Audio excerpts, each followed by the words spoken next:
saw Sergeant Slaughter this weekend. He still looks Oh, great.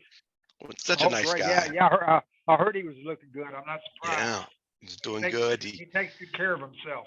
Yeah, and Yeah. the line for him was insane. Oh, He was, I'm yeah, sure. he's Yeah. still over. Yeah. Absolutely. Yeah. I have no doubt about that.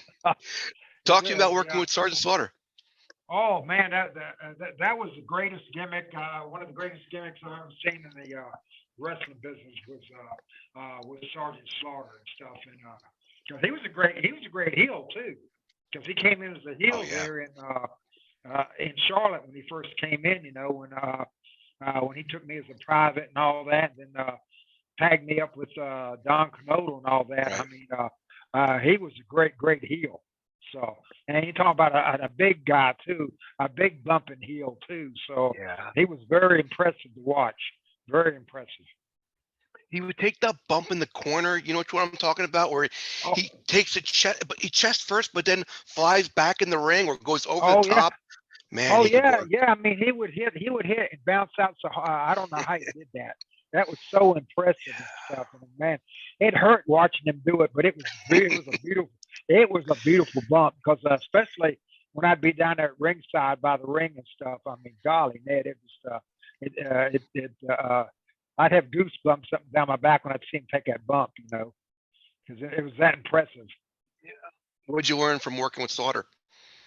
Oh, not much. I mean, that was a great thing about all them guys and stuff. I learned it fairly early on when I was going to the matches.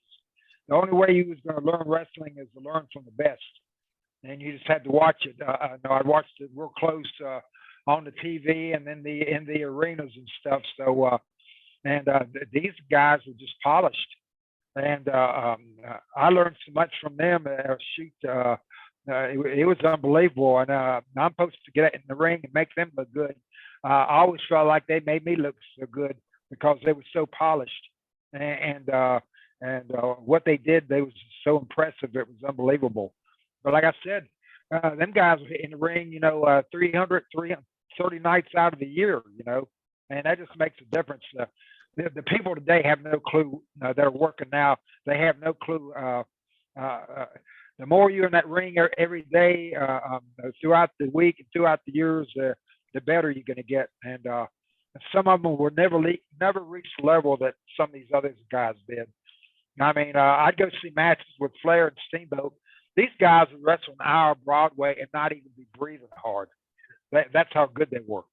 Unbelievable. They called it in the ring for an hour. I bet. Oh yeah, yeah, yeah. And it was the same way with the Anderson brothers, and they wrestled Paul Jones and Wahoo McDaniel. I watched him do an hour Broadway. I watched him do a 90-minute Broadway. I even watched him do a 2-hour Broadway, and it was unbelievable. These guys are just in phenomenal shape. Unbelievable. Who was the booker? For the longest time there, I know for sure. I know before I got there, it was George Scott. Okay. Yeah, Sure.